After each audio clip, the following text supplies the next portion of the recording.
Sud Radio, 19h-20h, les vraies voix de l'emploi.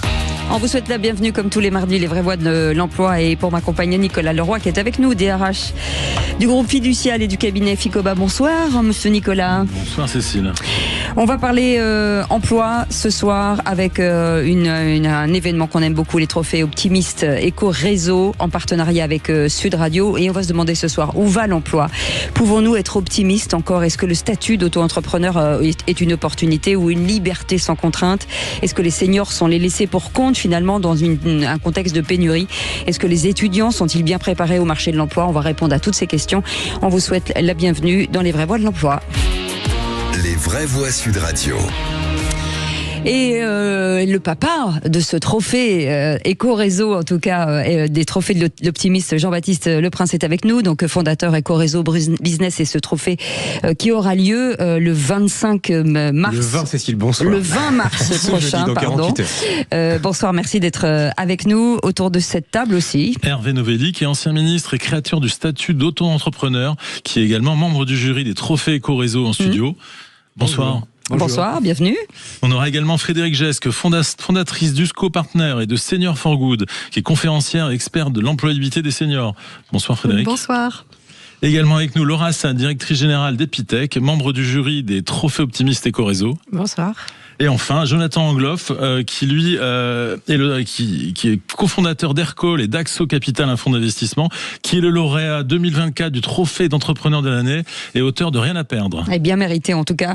Alors les trophées optimistes Éco-Réseau, Jean-Baptiste Leprince, ce qui est intéressant, c'est le mot optimiste, c'est-à-dire qu'on parle d'entrepreneur et on se rend compte que finalement tous ces trophées, tous ces lauréats ont un parcours assez exceptionnel et ont toujours réfléchi, en tout cas à l'avenir, même s'il leur arrivait quelque chose de compliqué.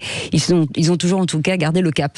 Un parcours incroyable, systématiquement, et puis tous les nominés chaque année en témoignent, les lauréats évidemment, et je crois que le palmarès 2025 en est encore une belle preuve. Ouais.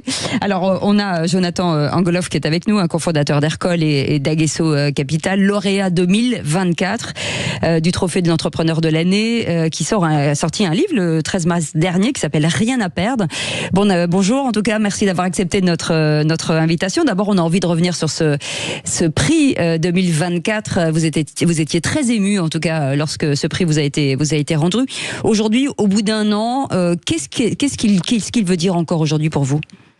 Écoutez, ça a été, évidemment, j'ai été ému parce qu'on s'attend pas à ça. Moi, du monde d'où je viens, on me remettait pas de prix, au contraire. Et c'est vrai que j'ai été ravi de pouvoir un petit peu représenter ma société, que ce soit Aircall ou Agesso Capital, et de dire en fait, enfin, il y a une reconnaissance autre que celle des investisseurs. Et donc ça m'a fait plaisir. Et c'est vrai qu'un an plus tard, il s'est passé beaucoup de choses, comme vous le dites, que ce soit mon livre, que ce soit l'expansion d'Agesso Capital. Et je trouve que ça met en avant un petit peu les entrepreneurs en France. Ça fait une reconnaissance qui est importante pour les entrepreneurs, parce que souvent on a quand même l'impression d'être oublié et d'être détesté, alors que nous, ce qu'on veut justement, c'est souvent créer de l'emploi et créer de la croissance. Et là, je viens d'entendre tout à l'heure que justement on parlait que la croissance en France était en berne. Donc voilà, c'est quand même les entrepreneurs qui veulent ça, donc il faut les soutenir et je trouve ça bien. Et je suis ravi de remettre ce prix bientôt. C'est le côté Miss France un peu. De le rendre, c'est ça, de le donner à une personne. Jean-Baptiste Leprince, c'est toujours très difficile de sélectionner des entreprises, des entrepreneurs. C'est un travail d'un an en fait où on regarde et on cherche des pépites. Alors c'est très compliqué parce qu'au fond, qui sommes-nous pour pouvoir sélectionner ces fameux entrepreneurs, ces femmes, ces hommes, ces entreprises qui témoignent de cette France qui vous entreprend. Mais néanmoins, c'est vrai que c'est la fonction qu'on s'est donnée en 2013 quand j'ai lancé ce magazine Éco-Réseau Business. Donc pas de mauvaises nouvelles chez nous. L'idée, c'est vraiment d'expliquer qu'en France, effectivement, il y a plein de choses qui ne vont pas bien. On a un contexte défavorable. On vit contre vents et marées, mais je crois que ça date pas d'aujourd'hui, in fine. Et donc, l'idée, c'était vraiment d'en parler, de les mettre en avant. Et d'inspirer les autres. Évidemment, d'inspirer les autres. Évidemment, sur Paris, mais aussi sur nos territoires. C'est important aussi d'en parler. Et donc, c'est la fonction première qu'on s'est donnée. Et puis, on est venu le conforter avec ces trophées en les lançant en 2016. Voilà. Et puis, aujourd'hui, on a 5 catégories.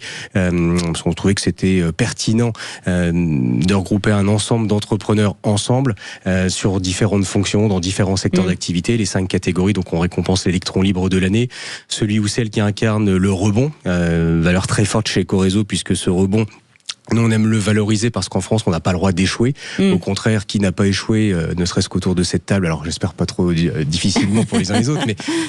Si, moi j'ai des bons dossiers sur moi, je pourrais vous en parler. C'est quelque chose qui est vraiment primordial aujourd'hui. Ouais. On a l'initiative positive avec à chaque fois des parcours absolument incroyables. On récompense l'entreprise de l'année également, et des entreprises en France, on en a beaucoup qui font bouger les lignes, je me répète, mais c'est assez important. Et puis des entrepreneurs au tempérament très fort. Jonathan en témoigne en tant que lauréat 2024. Alors quels sont les critères primordiaux pour vous, justement, pour évaluer vos entrepreneurs? Est-ce que c'est le développement d'entreprise ou est-ce que c'est l'originalité du concept? Vous vous basez sur quoi pour les évaluer? On a plein de critères. Il y a l'originalité évidemment des concepts, il y a l'innovation, on va disrupter différents secteurs d'activité pour certaines entreprises. On a le dirigeant d'entreprise. La personnalité, c'est très important aussi. Aussi bien des femmes que des hommes, que les entreprises d'ailleurs. Et on s'interdit rien, en tout cas chez Ecoreso, par rapport à des critères qui seraient peut-être trop précis. Nous, on veut vraiment avoir un esprit très, très large, très libre. En témoignent d'ailleurs les réunions de jury quand elles ont lieu tous les ans. Donc cette année, ça aura lieu prochainement. Mais il y a toujours des débats formidables pour savoir qui on va désigner dans telle ou telle catégorie. C'est passionnant à voir. J'ai eu la chance de l'être, c'est passionnant, c'est vrai, en interne. Jonathan Angeloff, ce qui était étonnant, puisqu'on a assisté plusieurs fois en tout cas à cette cérémonie, c'est vous êtes tous hyper surpris en fait. C'est-à-dire quel que soit le prix, c'est le lapin dans les phares. C'est-à-dire que c'est... En fait, il n'y a pas de... Bah oui, c'est logique en fait, c'est ça qui est dingue. Non, bah oui, parce qu'avec les années, en fait, on apprend à la résilience, et donc on apprend. En fait, l'entrepreneur, souvent, on se dit, c'est quelqu'un qui est fier de lui et qui a une image de lui très élevée. En fait, c'est souvent l'inverse. Et pour en côtoyer beaucoup, en fait, un entrepreneur, on se prend beaucoup de portes, on se prend énormément aussi de désillusions. On rate beaucoup de choses, on échoue beaucoup de choses, parce qu'en général, on voit souvent l'arrivée dans les médias, mais jamais le chemin qui a été parcouru. Donc c'est vrai que lorsqu'on est élu, lorsqu'il y a un succès, on a toujours ce regard d'enfant. Alors je parle pour moi, mais en tout cas ce regard d'enfant de waouh, je viens de gagner quelque chose. Et je savais pas que en fait d'autres personnes reconnaîtraient le travail qu'on a accompli. Et si je me souviens bien, le soir où vous avez été, vous avez été lauréat, vous avez regardé derrière vous en fait. C'est-à-dire quand on a appris, vous avez regardé c'était votre nom et vous vous êtes tourné et ça m'a fait beaucoup rire. Je me suis dit bah oui, c'est vous en fait. Et c'est là qu'on se dit, Jean-Baptiste Le Prince, l'optimisme, l'entrepreneuriat, de mettre en valeur. Alors il est plutôt visible, Jonathan Angeloff, mais il y a plein d'entrepreneurs. Sur un podium, il est beaucoup plus grand. Oui, c'est ce que j'allais dire. Il y a beaucoup d'entrepreneurs qui passent finalement sous les radars. Oui, bien sûr. Et vous parliez d'optimisme, c'est très important. Et je crois, n'importe quel entrepreneur est de toute façon est naturellement optimiste. On traverse tellement d'épreuves au quotidien, il faut être complètement fou. En même temps, on a besoin de cette folie. On parlait de chiffres de croissance tout à l'heure. S'il n'y a pas un peu de folie, il ne va pas se passer grand-chose demain. Donc il faut y aller tous ensemble. Et puis il faut valoriser tous ces tempéraments, tous ces entrepreneurs. Encore une fois, c'est nécessaire et c'est vital pour moi. Merci en tout cas, Jonathan Angeloff, cofondateur de Ercol et d'Agueso Capital, lauréat 2024 du Trophée Entrepreneur de l'année et auteur de ce livre Rien à perdre, où vous raconterez effectivement votre parcours très atypique et très émouvant, qui est sorti le 13 mars dernier. On vous souhaite bien entendu beaucoup de succès. À très bientôt et on revient dans un instant. On va vous parler d'entrepreneuriat. À tout de suite. Sud Radio, 19h-20h, les vraies voix de l'emploi. Les vraies voix de l'emploi, dans le cadre de ce partenariat qu'on aime beaucoup avec les trophées optimistes Ecoreso, Jean-Baptiste Le Prince, le fondateur, est avec nous. Merci en tout cas de nous faire confiance avec Sud Radio, c'est toujours un plaisir. Plaisir partagé. Merci beaucoup. Avec nos invités aujourd'hui, Jean-Baptiste Le Prince, je viens de dire, Hervé Nouvelly, qui est ancien ministre et créateur du statut de l'auto-entrepreneur. On va en parler d'ailleurs dans un instant. Frédéric Gesque, qui est fondatrice d'Uscoa Partner et de Senior for Good, conférencière et experte experte en employabilité des seniors. On en parlera dans quelques instants. Et Laura Hassan, directrice générale d'Epictech et membre du jury des trophées optimistes d'Ecoréseau. Et ces auto-entrepreneurs, il y a eu, il y a quelques temps, en tout cas, une proposition qui, pour l'instant, c'est pas vraiment tombé, ça a été un peu repoussé, qui disait que l'entrepreneur, à partir de 20 000 euros de chiffre 5 000 euros. 25 000 euros, pardon, je vais y arriver, allait devoir payer la TVA. Alors ça concerne des milliers de Français aujourd'hui. Oui, parce que c'est quand même un statut qui fonctionne très très bien, qui cartonne même. Aujourd'hui, on en est où? Je sais que c'est le mois de juin. J'imagine que les tractations sont assez ténues. Oui, ça a été une surprise pour tout le monde, y compris pour moi, quand j'ai appris qu'il y avait eu cette mesure qui était passée sous les radars, comme on dit, et qui faisait en sorte que les auto-entrepreneurs allaient avoir une TVA dont le seuil allait être rabaissé, ce qui veut dire qu'ils allaient être éligibles à la TVA au-dessus de 25 000 euros. C'est un coup de massue et à vrai dire un arrêt de mort pour des centaines de milliers d'auto-entrepreneurs. Aujourd'hui, il y a 2 700 000 auto-entrepreneurs en France qui ont cliqué pour devenir auto-entrepreneur, et il y en a 1,5 million qui déclarent du chiffre d'affaires.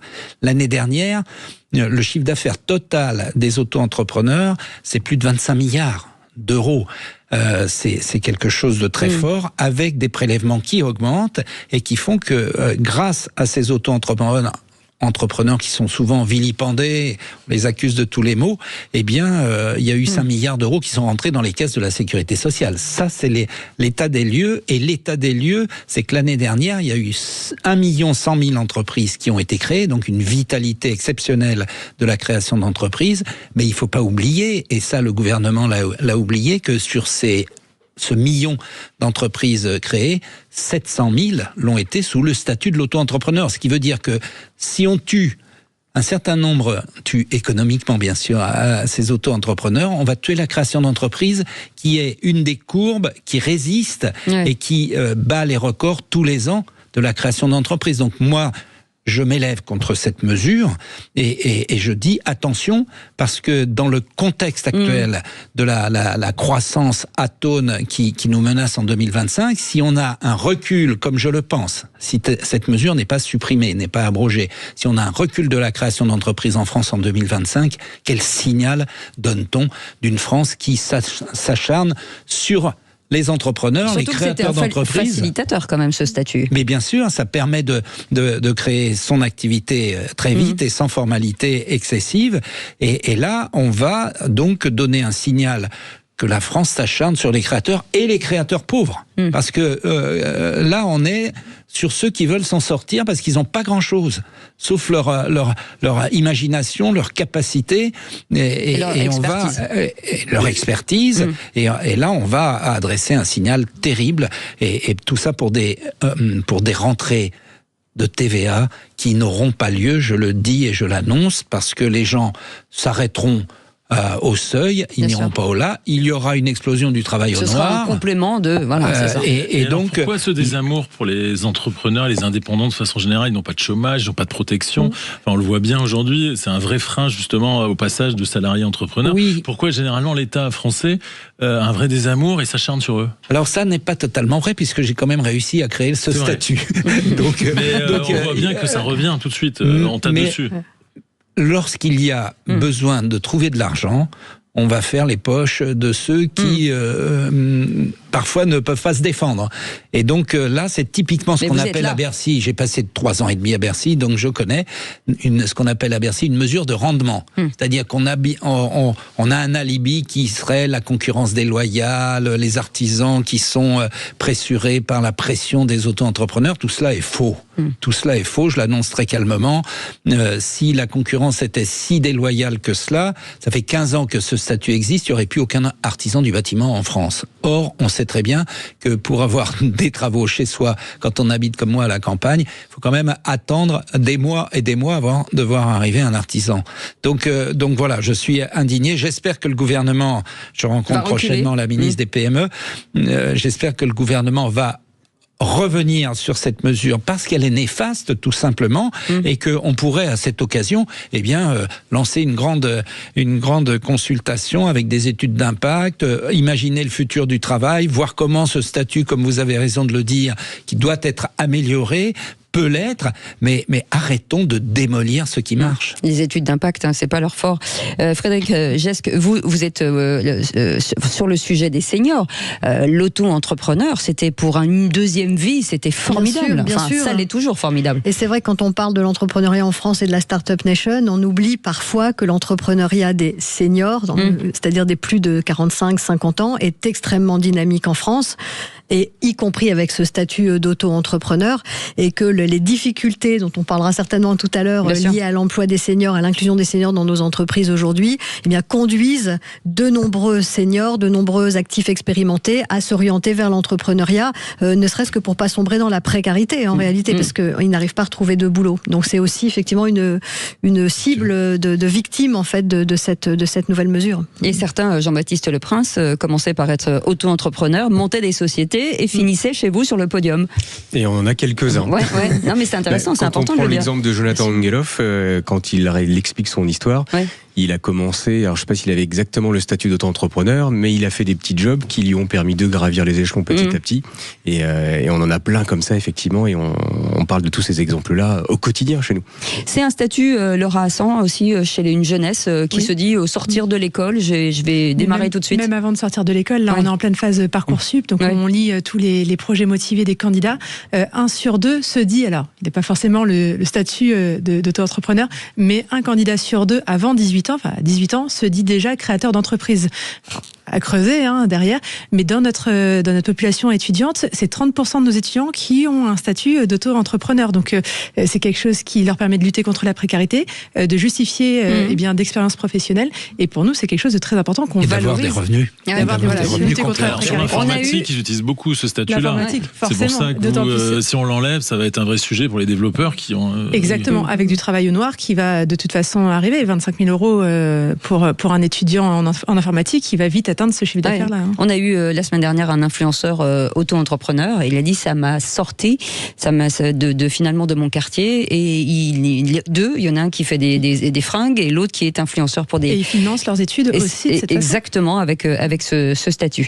Allez, vous restez avec nous. On va revenir dans un instant. On va vous parler des seniors parce que c'est un sujet très important aussi.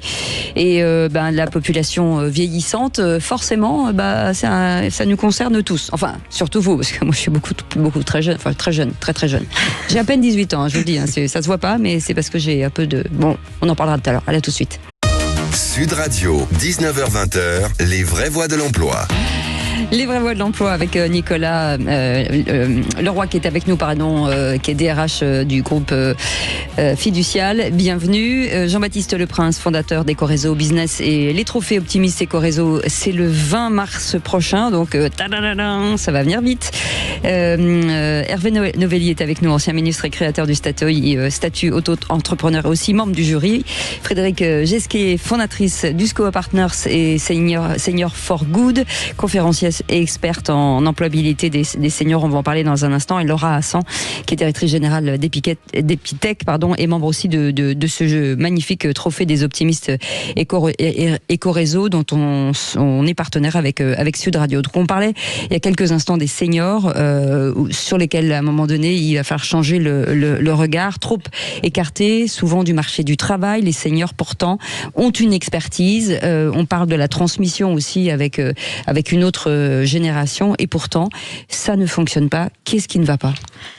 C'est bien la grosse question. On se demande vraiment ce qui va pas, parce que c'est vrai que entre la transition démographique, le vieillissement de la population qui fait que dans moins de 10 ans, les actifs de plus de 45 ans seront majoritaires dans notre pays, entre la difficulté que nos entreprises aujourd'hui ont à recruter des talents, à les fidéliser, et ces centaines de milliers de salariés, d'actifs expérimentés qui cherchent du boulot et qui n'en trouvent pas, c'est vrai qu'on peut se poser la question.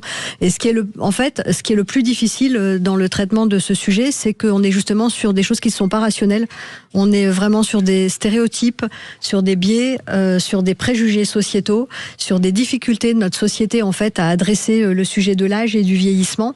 Et finalement, les entreprises, quelque part, n'ont pas progressé aussi vite que notre société. L'espérance de vie en bonne santé a beaucoup progressé. On est plus vieux aujourd'hui à 50, 55, même à 60 ans et même plus. Mais on continue à considérer qu'à 45 ans, alors qu'on est en milieu de parcours professionnel, on est has-been et on est en fin de carrière. Et c'est ce qui fait effectivement qu'aujourd'hui... Est-ce que c'est un problème de formation? Parce que aujourd'hui, on parle de beaucoup de formation, mais la formation continue. Soyons clairs, il y a quelques dizaines d'années... Alors, en fait, on a deux sujets. On a le sujet de l'inclusion des seniors dans l'entreprise, où effectivement, on le voit bien, toutes les statistiques démontrent que plus on monte en âge, moins on a accès à la formation continue, moins on a accès à la mobilité, moins on a accès aux promotions. Et puis après, il y a aussi évidemment les actifs en fait qui sortent de l'entreprise et qui n'arrivent pas à retrouver de travail. Et donc la formation, bien sûr, fait partie du sujet. L'employabilité tout au long de la vie, c'est la responsabilité normalement de l'entreprise et ça va jusqu'au bout du parcours professionnel. Ça s'arrête pas à 45 ou 50 ans.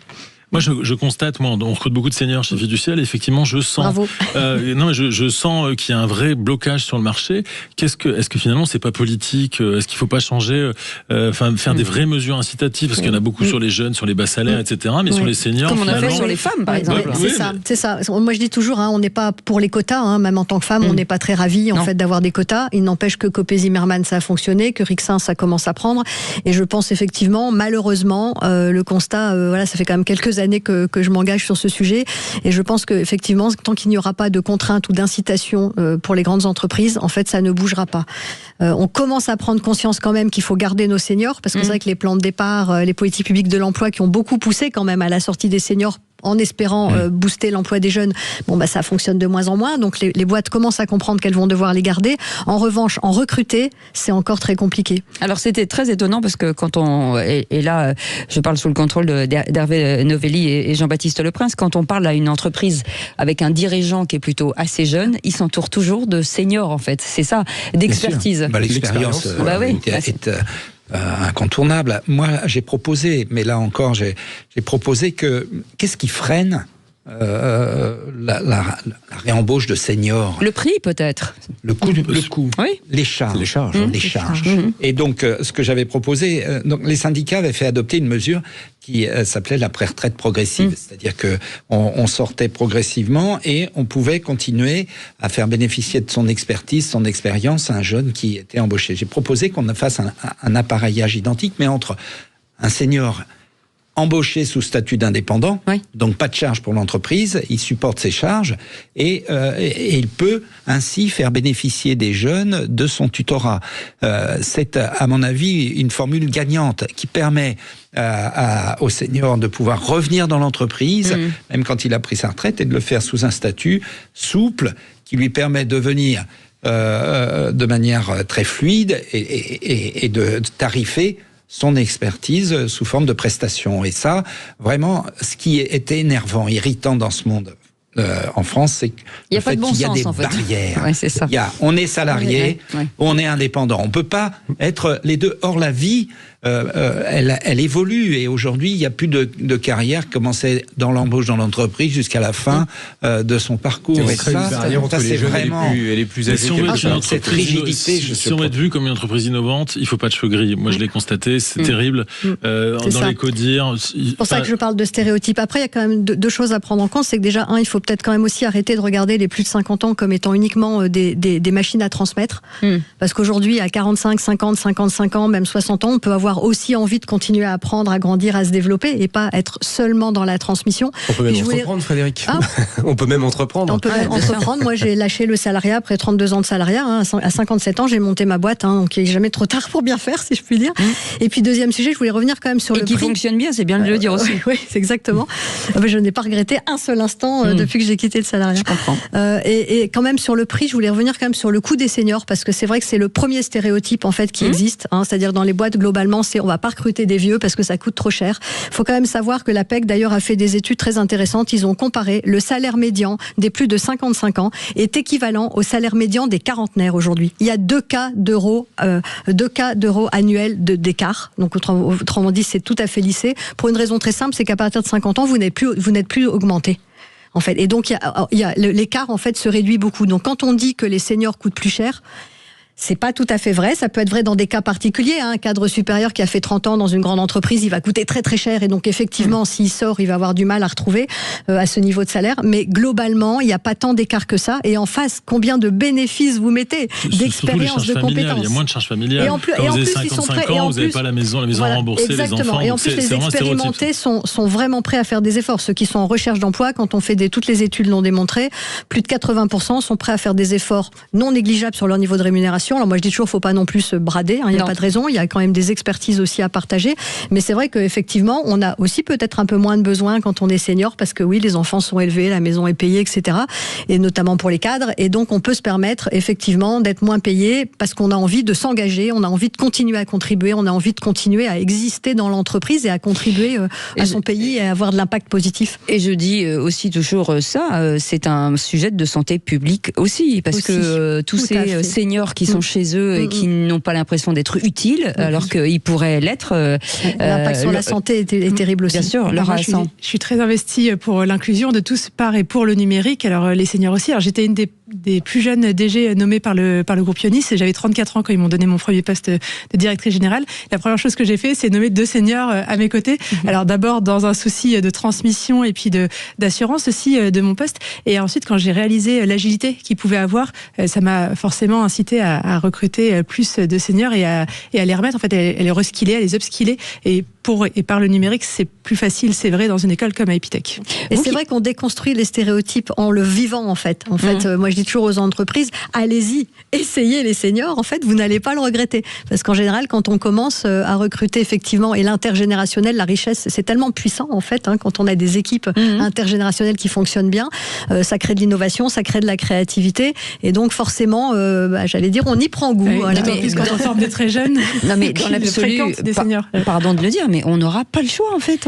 En plus de toutes ces valeurs. Il y a des lois qui limitent la réembauche. Parce que quand vous avez pris votre retraite, quand on vous met à la retraite, et que vous voulez reprendre un emploi, le cumul emploi-retraite est contraint en France alors qu'il devrait être libéré. Bien sûr. Et on a vraiment des absurdités qui freinent cette réembauche des seniors. Il faut déjà donner du boulot aux seniors qui n'ont pas encore droit à la retraite et qui ont vraiment besoin aussi alors sur les métiers d'expertise, où là on attend vraiment une expertise, un chirurgien ou autre, là on est d'accord pour se faire opérer plutôt par un chirurgien de 55 ans qu'un de 22 ans. C'est ça qui est drôle, donc on est vraiment le stéréotype pur. Et je vous dirais même, vous sortez du salariat, vous devenez expert indépendant, vous retrouvez votre valeur.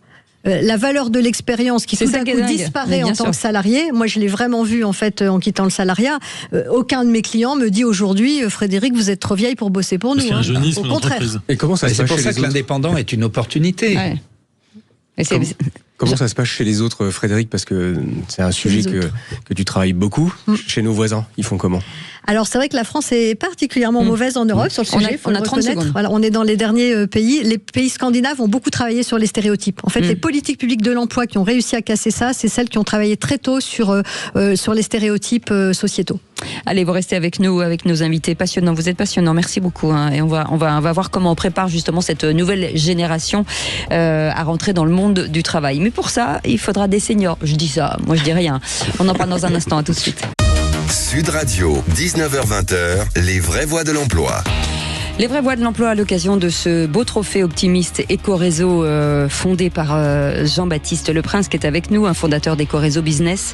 Et merci en tout cas d'être en partenariat avec nous. Ça nous fait chaud au cœur parce que vous savez comme on aime les entrepreneurs aujourd'hui autour de cette table.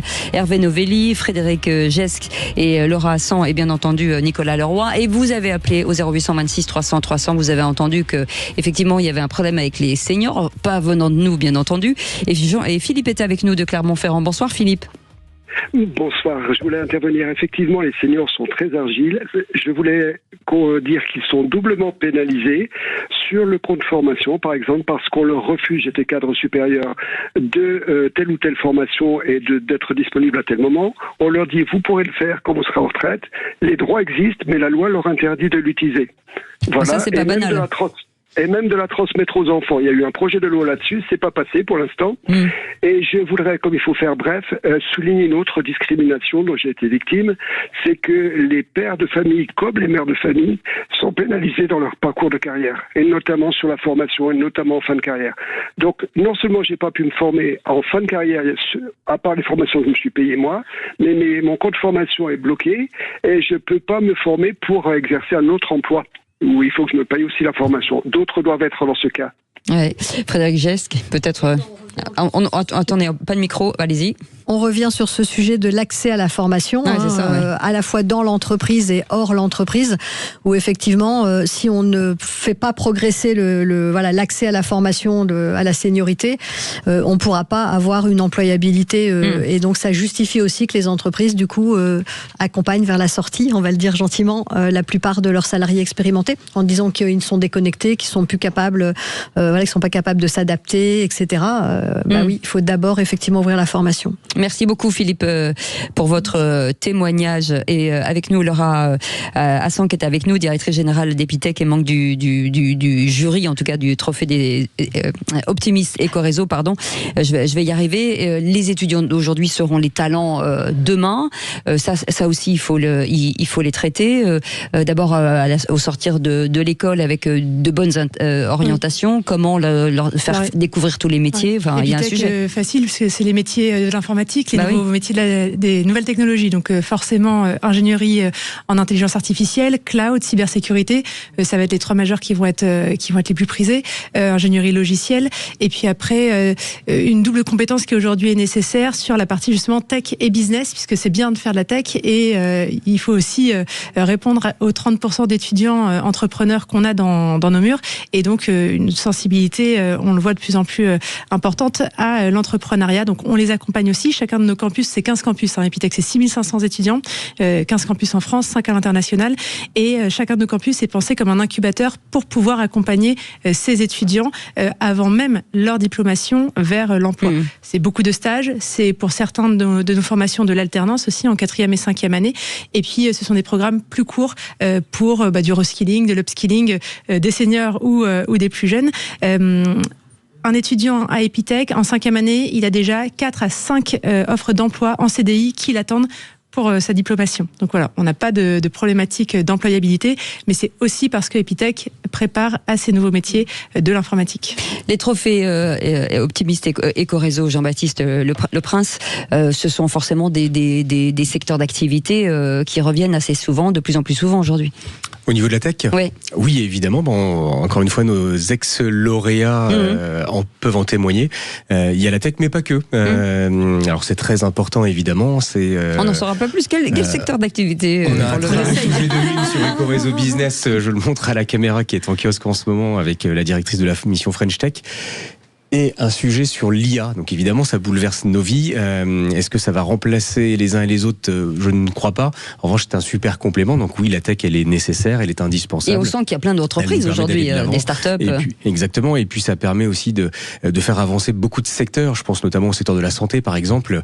Avec l'informatique, avec l'IA, on peut faire des recherches approfondies et on va 10 fois plus vite. Donc c'est une nécessité absolue. Alors justement, est-ce que l'IA devrait remplacer, paraît-il, les développeurs dans leur forme actuelle? Est-ce que vous êtes en train d'adapter vos cursus pour justement s'adapter à cette IA qui va impacter le métier que vous La semaine dernière avait lieu le Master Dev France, le plus grand concours de dev de France. Et d'ailleurs, Epitech a fini premier des qualifications. Donc voilà, bravo à mes étudiants. Bravo, félicitations. C'était le sujet de ma table ronde de la semaine dernière sur ce grand événement. Alors, ça va ça va pouvoir remplacer des codeurs, pas des développeurs, codeurs du dimanche comme on les appelle, puisque les IA génératives vont pouvoir créer du code plutôt propre. Maintenant, il va manquer d'architecture, il va manquer aussi l'intelligence collective. Un développeur, c'est uniquement 40% de son temps qu'il passe à créer des lignes de code. Donc les 60% restants, eh bien, ce sont des réunions avec ses clients, ce sont des réunions d'équipe, et ce temps-là, il va pouvoir être plus humain, justement. Donc oui, on va décharger le développeur d'un temps un petit peu chronophage, et on va optimiser sa production, mais comme tous les métiers, finalement. Et puis le temps humain, le temps nécessaire à la compréhension de son projet, les compréhensions métiers, compréhension notamment on parlait de santé, compréhension des enjeux stratégiques, eh bien il aura plus de temps pour pouvoir échanger avec ses pairs. Il paraît que ça va être assez impressionnant que l'IA justement est très performante justement sur ce sujet-là. On a des IA qui peuvent produire toute une application mobile, alors aujourd'hui plutôt sous forme de POC, de preuve de concept, mais demain qui sont livrables. Alors on parle aussi de no-code et de low-code. En fait, ce low-code, ça va être l'introduction de l'IA dans les différents projets. Ça permettra de prouver plus facilement à un investisseur que le projet est viable et réalisable et bankable. Et donc, on va avoir plus d'investissements, au contraire, dans la tech. Mais des développeurs de plus en plus pointus, précis dans ce qu'ils font. Mais c'est ça qui est intéressant, là on a vraiment le lien intergénérationnel de se dire que tous ces nouveaux talents entrant dans la tech ou dans l'innovation en général vont devoir être portés aussi par des seniors, par des entreprises, par des statuts d'auto-entrepreneurs, et finalement il faut que tout ça fonctionne très bien, monsieur le ministre. Ce qui est notable, c'est que dans des temps qui viennent, c'est l'innovation qui va. Et l'innovation, j'ai la faiblesse de penser qu'elle peut venir à 20 ans, à 40 ans ou à 60 ans. Absolument. L'innovation, c'est une capacité à imaginer le futur et à imaginer de satisfaire des besoins. Et donc, tous ces nouveaux outils, ils sont très importants. Bien sûr, ils vont bouleverser les choses, mais au final, ce qui reste, c'est la capacité à innover. À penser les usages. Oui. Et ça, c'est vraiment très vital. Donc, je suis, moi, pour ça aussi que j'ai accepté avec bonheur de faire partie du jury, je suis optimiste parce que l'être humain va être à nouveau sollicité pour innover toujours plus. Merci beaucoup en tout cas d'avoir été nos invités. Jean-Baptiste Leprince, fondateur Éco-Réseau Business et des trophées optimistes Éco-Réseau. Ce sera le 20 mars prochain. Jeudi 20 mars à la CCI Paris Île-de-France, et je salue Dominique Restineau au passage, son président. Absolument, Dominique Restineau qu'on aime beaucoup. Merci en tout cas. Hervé Novelli, vous êtes ancien ministre et créateur du statut de l'auto-entrepreneur et membre de ce jury des trophées Éco-Réseau, et ça va l'air assez dingue. Déjà l'année dernière c'était top. Frédéric Gess, merci beaucoup, fondatrice d'Uscoa Partners et de Senior for Good et conférencière et experte justement en employabilité des seniors. Merci beaucoup Laura Hassan, directrice générale d'Epitech, membre du jury aussi de ces jolis trophées optimistes Éco-Réseau 2025. Merci Nicolas Leroy et Philippe David dans un instant, mon co-animateur chéri adoré qui me fait des infidélités. Football dans un instant, Philippe. Football, oui. Alors le premier module, mais évidemment on va revenir sur le classique de dimanche dernier, et je sais que vous qui êtes supportrice du PSG avez été heureuse du résultat. Magnifique. On va revenir sur cette victoire 3-1 du PSG qui a désormais 19 points d'avance, et on va en parler sur ce qui s'est passé dans les tribunes, mais évidemment sur ce qui s'est passé sur le terrain. Si je vous dis 8 juillet 98, 15 juillet 2018, France-Croatie, et c'est jeudi, France-Croatie, quart de finale de la Ligue des Nations, avec peut-être un bon bonus, parce que si on passe, on aura la qualification pour la Coupe du Monde seulement à l'automne prochain. Et on va parler de ce match avec un supporter français qui sera à Split. Et enfin, on conclura avec le But Football Club, ce qui s'est passé à Montpellier, totalement délirant, des pseudo-supporters qui mettent le feu, le match arrêté, le préfet qui dit qu'il faut pas reprendre, et on se pose cette question quand même, où va s'arrêter le football français? Donc vous voyez que le menu est large. Merci beaucoup Philippe, on vous retrouve dans un instant. Je rappelle ce beau magazine Éco-Réseau, voilà, avec la leader de la tech. Allez, merci beaucoup, on se retrouve demain à partir de 17h avec Les Vraies Voix et Philippe David et notre équipe formidable que j'embrasse.